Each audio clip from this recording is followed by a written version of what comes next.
Olá, tudo bem com você? Então, nesse vídeo de hoje, eu vou te mostrar para que serve um Geiger Miller, o que é um Geiger Miller e como ele funciona e qual é a importância desse instrumento para a radiologia. Vamos ao nosso vídeo aí. Bom, é importante saber quem desenvolveu, quem inventou aí esse instrumento. Então, o que é um Geiger Miller? Ele é um monitor de radiação e ele foi desenvolvido aí por esses dois cientistas, Hans Geiger. Então você tá vendo, o nome vem justamente aí do sobrenome de quem desenvolveu, e o Walter Miller, então por isso ficou aí Geiger Miller. Então esse é um monitor, um dos mais antigos que existe, porque ele foi desenvolvido lá em 1928. E aí nessa figura eu tô te mostrando a evolução, o que aconteceu aí ao longo do tempo com esse monitor. Então, os monitores mais antigos eram analógicos, então você tá vendo aí que é com ponteirinho. Então ele é um monitor mais robusto, mas ainda tem muitos em uso desse tipo. E do lado a gente tem aí uma evolução que são os Geiger Miller digitais. Então você tem uma tela digital, você tem os botões de seleção, então ele tem muito mais recursos aí em relação aos monitores mais antigos, mas todos eles têm a mesma finalidade, né? Medir a exposição e medir contaminação também. A gente vai desenvolver isso aí ao longo do vídeo. Então, por exemplo, esse monitor ele tem uma certa simplicidade, então ele é simples de operar, ele tem baixo custo, e aí esse baixo custo é quando a gente compara com outros tipos de monitores de radiação. Ele é fácil de operar, você simplesmente seleciona a grandeza que você quer medir contaminação, você quer medir exposição, então ele é mais simples de operar. Então, essas características foram justamente o que garantiram o uso desse tipo de monitor até os dias de hoje. Então, ele é bastante utilizado no serviço de medicina nuclear. Então, qual a importância desse instrumento para a radiologia? Ele vai nos dar uma ideia se existe ali uma contaminação ou não, e também pode medir o nível de exposição daquele ambiente. Então, basicamente, a gente tem lá uma fonte de radiação e aí eu preciso quantificar se eu tenho quanto de exposição ou qual é a medida de radiação emitida pelaquela fonte. Então, olha só, a estrutura dele é um detector e um contador, né? Onde eu faço a leitura da minha medida da radiação. Então, ele tem eficiência também para carregadas, não só para radiação gama. Porém, para sua eficiência para medir partícula alfa, vai depender da espessura lá da janela. Por quê? Porque a gente já sabe que a partícula alfa, ela é barrada, por exemplo, por uma folha de papel. Então, se eu tiver uma espessura, uma grande espessura na janela do detector, a alfa vai ser barrada naquela janela e não vai conseguir medir ali qual a intensidade de radiação referente aí àquela alfa que vai incidir no detector. Então, essa é a estrutura. Então, todo Geiger Miller precisa ter um detector e precisa ter o contador, que é onde você faz a leitura daquele nível de radiação. Então vamos entender o princípio. Então isso é importante. Como um instrumento como esse funciona? Você sabe como é que ele funciona? Então vamos entender aqui. Como ele é um detector a gás, ele vai funcionar por uma coisa que eu tenho certeza que você já aprendeu, que é o processo de ionização. Qual é o gás que está presente no detector? Então tem lá uma câmara, que é o detector, que você está vendo aí esse cilindro, aí dentro desse cilindro que é preenchido com gás argônio, tem alguns halógenos também que eles misturam para aumentar aí a eficiência da medida. E ele tem, como a gente falou, tem a finalidade de medir pequenas quantidades de contaminação. E aí ele vai operar, que é interessante, ele vai operar com alta voltagem. Então a gente vai ter dentro desse cilindro, dessa câmara aí, nós vamos ter esse fio central que você tá vendo aí, que é o anodo. E na parede do cilindro nós vamos ter o cátodo, ou seja, aplicações de cargas. Então esse monitor a gás, esse detector aí, ele é o terceiro na categoria dos detectores preenchidos a gás. Uma coisa extremamente importante que às vezes cai em alguma questão, e é importante você saber para a sua prática, que ele não distingue a energia da radiação. Ele diz se tem ou não, mas ele não te diz qual é a energia. Detectores que vão fazer isso são de outras categorias. Um detector por cintilação, por exemplo, ele consegue distinguir a energia do fóton incidente. O Geiger não faz isso. Então, como eu já citei, a janela, então você está vendo lá na frente, né, nós temos a janela.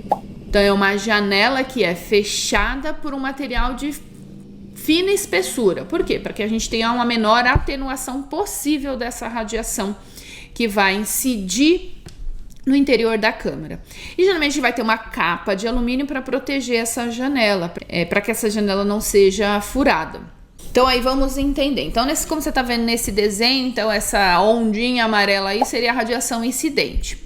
Aí ela incide e lá ela encontra o quê? O átomo do gás de argônio. E como a gente falou, a radiação ela vai ionizar esse gás. Então vai expulsar um elétron ali daquele gás. Uma coisa importante que geralmente esses tubos aí, essas câmaras, elas têm uma pressão, que pode ser a pressão atmosférica ou uma pressão um pouco maior do que a pressão atmosférica. Para quê? Para aumentar a eficiência. Então, se eu tenho um aumento de pressão nessa câmara, o que vai acontecer? Os átomos do gás vão ficar mais próximos, mais juntinhos, porque a pressão ali é maior. Então, isso aumenta a eficiência de medida desse instrumento. Então, só retomando, quando a radiação incide no interior da câmara, essa radiação ioniza o gás, ou seja, expulsa um elétron desse átomo aí do gás, e aí eu crio um par de partícula. O átomo que perdeu um elétron vai ficar positivo, e esse elétron livre tem carga negativa. Então, vamos ver na sequência aí o que acontece. Bom, então aqui a estrutura com novas figuras, novos desenhos. Então aqui nessa figura, nessa primeira, o que você tá vendo aí? A janela, como eu falei, é mica, é um plástico bem fininho que vai atenuar muito pouca radiação. Tem essa gradinha aí para proteger essa janela, como eu falei, ou a capa de alumínio. Então, no interior, nós vamos ter um fiozinho que é o anodo, então passa uma carga positiva aí, e na parede desse tubo nós vamos ter o cátodo. Então, como a gente falou, veja agora nessa segunda figura, que quando o átomo do gás argônio é ionizado, esses elétrons livres vão ser atraídos pelo anodo. Então, lembra que cargas diferentes se atraem. Então, o elétron livre com carga negativa vai ser atraído pelo anodo que tem carga positiva. Isso cria, veja na figura, um fluxo aí de elétrons, ou seja, cria um sinal analógico, cria uma corrente. E essa corrente vai lá para o sisteminha de medida, ou seja, existe um sistema eletrônico que converte essa corrente gerada pela radiação incidente e transforma essa corrente na medida de radiação. Ou pode ser, hoje nos detectores a gente já tem até medida de dose equivalente, então ocorre lá uma conversão, mas de qualquer forma eu tenho a medida da exposição aí da radiação. Muitos Geigers ainda trabalham com a medida de Röntgen, que geralmente eles trazem a medida de taxa de exposição, né? Röntgen por hora. E também medem aí a contaminação, contagens por minuto. Eu vou mostrar isso agora mais adiante. Então, só lembrando aí que um detector Geiger não distingue o tipo de radiação, ele não distingue energia, porque cada interação da radiação que ocorre lá com o átomo do gás vai causar a máxima ionização. E o que você está vendo aí é um Geiger, como a gente falou, analógico, e a gente tem aí uma sonda, e essa sonda ela serve aí para medir exposição. E aqui nesse outro, nós temos dois modelos diferentes e com as sondas diferentes. Então, qual a parte de extrema importância? As sondas, porque é a parte que a gente costuma dizer que é a parte sensível do monitor.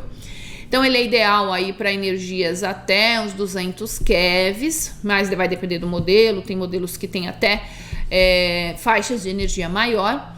E aí, como a gente falou, quanto maior é a pressão dentro desses detectores, maior é a sensibilidade. E com certeza esse vai ser um detector mais caro. Mas o que eu quero realmente mostrar nessa figura é a sonda. Então veja que nessa sonda redondinha, ela é chamada sonda pancake. Que lembra aí, é redonda, lembra uma panqueca. E aí ela mede contaminação, porque a gente tem uma área maior e a gente está buscando aí regiões que podem estar contaminadas, ou seja, presença de material radioativo em algum local. Então aí eu vou com essa sonda, então essa aqui você tá vendo a janela, então essa parte cinza é a janela, então essa é uma sonda pancake, e o que ela faz? Mede contaminação. Posso medir a contaminação na minha mão, na superfície, aonde houver uma suspeita de presença de material radioativo, eu vou lá com essa sonda e faço a medida. Na segunda figura, eu tô vendo aquela sonda cilíndrica, essa sonda cilíndrica vai servir para medir exposição. Então, o que a gente faz? A gente seleciona no próprio detector qual é a unidade, o que eu quero medir. Se eu quero medir a exposição ou se eu quero medir contaminação. Contaminação, geralmente, a gente mede por contagem por minuto. Bom, e aí, de novo, aqui uma outra figura com a sonda pancake. Então, na parte de aplicação direta, eu vou medir áreas de um laboratório de medicina nuclear, por exemplo. Então, esse é um instrumento que é obrigatório num serviço de medicina nuclear. Ele vai servir para medir contaminação, como a gente está vendo, mas também vai medir a exposição. E aí já trouxe um outro mais novo, então esse também é um Geiger-Miller, que também nesse único instrumento a gente consegue medir tanto exposição, então já é uma evolução aí dos Geigers, tanto exposição quanto contaminação, porém, lógico, para baixos níveis aí de radiação. Então, como eu comentei, ele vai medir taxa de dose. Então, todas as medidas, elas vão ser apresentadas em taxas de dose. Então, se você tem dúvida no que é a taxa de dose, a gente tem um vídeo aqui no nosso canal que fala o que é a taxa de dose. E uma outra coisa importante, então, como eu falei, esse instrumento é obrigatório nos serviços de medicina nuclear, tem que ter no mínimo 2, então tem que ter o principal e o reserva, porque se um quebrar, a gente tem lá o outro de reserva para utilizar. Um serviço não pode ficar sem um Geiger-Miller, sem um monitor de radiação. E outra coisa extremamente importante é a calibração periódica. Então, lá na legislação, nas normas da CENEM, para o serviço de medicina nuclear, esse instrumento deve ser calibrado a cada 2 anos e deve ser calibrado em laboratórios que são credenciados pela Comissão Nacional de Energia Nuclear. Então, eu espero que você tenha aí entendido bem como funciona e para que serve um Geiger-Miller. E se você tiver alguma dúvida, é só deixar nos comentários aqui abaixo. Se você gostou desse vídeo, se você acha que ele é importante para a sua formação, já se inscreve aqui no nosso canal, deixa lá o seu joinha e eu vejo você no próximo vídeo. Tchau, tchau!